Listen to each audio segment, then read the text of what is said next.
Wow, wow, wow, wow. Ladies and gentlemen, the hour has come.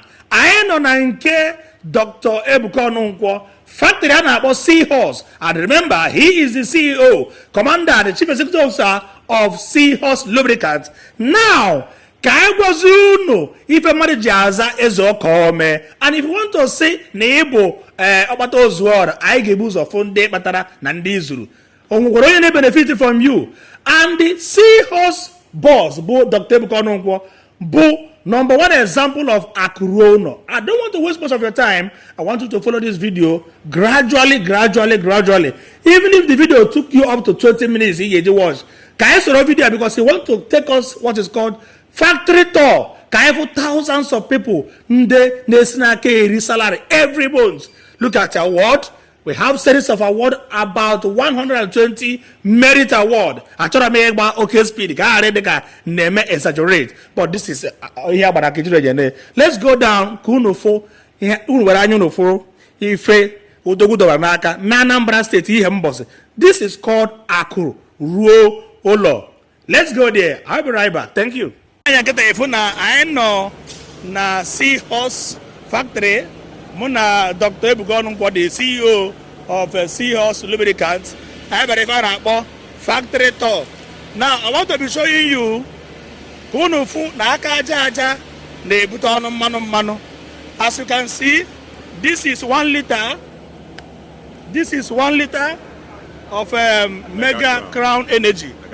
The Ogwa Seahorse. In Afuga, Machiro Dogudobanaka. All this in Afu here. Emerald store in Anambra State. Everybody on Oro, Mawagan wine on Oro. If I got about youth empowerment, can I do this way? I show youth empowerment now like this. Look at it. Come this way.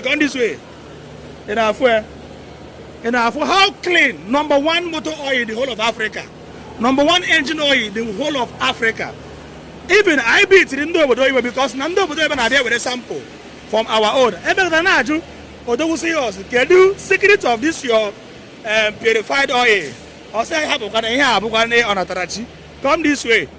Let me show you. I'm gonna find about factory tour. This is number one factory, and I can get about 4 to 5 different factory and different okay, this is 1 liter seahorse. Can I have 1 liter of seahorse here? This is seahorse 1 liter for Guinea, for keke, for motorcycle, for engine, for generator, for 2500, 3500, and so on and so forth. Number one original purified oil in the whole of Africa in our Mono Odogu Seahorse. Also, go see that thank you, I love that name. Also, go see if I have empowerment in Africa now. Everybody on over 1,000 workers. Now, baby, see all somebody already in Africa.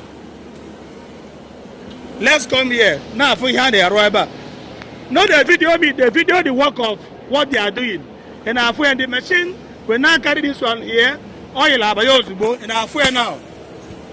This is number one motor oil in the whole of Africa. And the only way Dr. Ebuka Onunkwo is in the Republic, CEO, Seahorse Lubricants. If from another day, when all, and when the name Gucci, when the Nakoko, when the day Labe, come this way, bring the camera this way. The other side. In our had a factory. In our had a factory, now only one machine I get, let's go get one hotel. I get to a machine I get as a hotel. Monassi Monotara Hotel, not about industry. And this industry factory, make it exist not less than 10 years in Africa now. Come with me, in Africa about purified motor oil. Everybody, department by department, come this side. Please, after watching this video, cool down and watch chapter 2 of this video. This is number one. We are still at number one factory. I will take you to second factory, third factory, and the fifth factory. In Africa, about employer of labor. In Africa now. Let's go this side. In the water workers. And now for everyone on now this one is 20 W50. This is 4 liter 20 W50. Can I have a gallon? 4 liter of 20 W50. This is 20 W50 motor oil. I want a number 1 oil. Synthetic, right?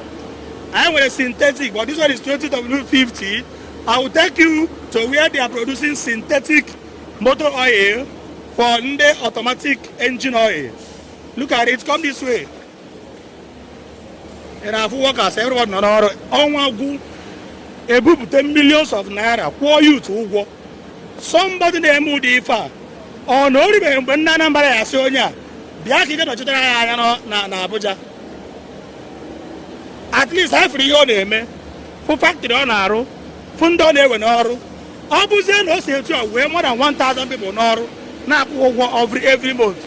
Marazia Maranonia, Ghana Abuja. No game with more than 5,000 use Noro. And I've heard that this is 5W, this is 20 W50. Only this machine alone or hotel. You're going to go machine now one hotel. It's not lying, I'm not lying to you. On us remember, come on, hotel. Korwa factory. Come this way. Okay, let us go this side. Come go soon, baby. Come. Bring the camera here.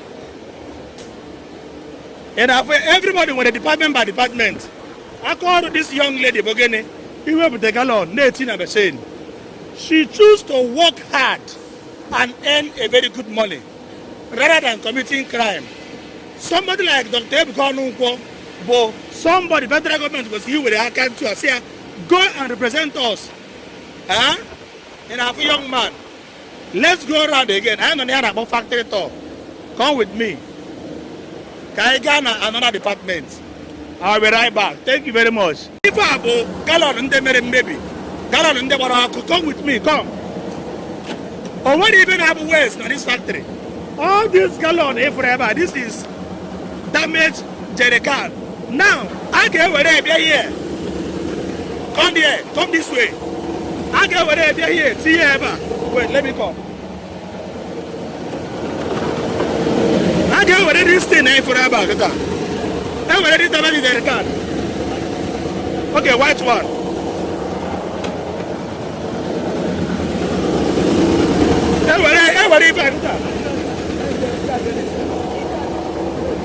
Okay, this one. Damage one. I need to see here. On a cross here. I need to see any member. On a cross here. On cross here. A mail to where the jerrycan. Where they produce a new one. Or what even every jerrycan, every rubber. And I grind there across here. And when I'm making it, we have to put a new one. Look at it.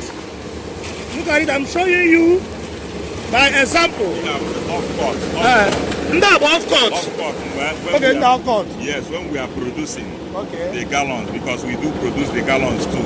Okay. When you are producing the gallons, those of course are not cut. That's a trim. After trimming them, all these of cut across recycle oil and use spare back.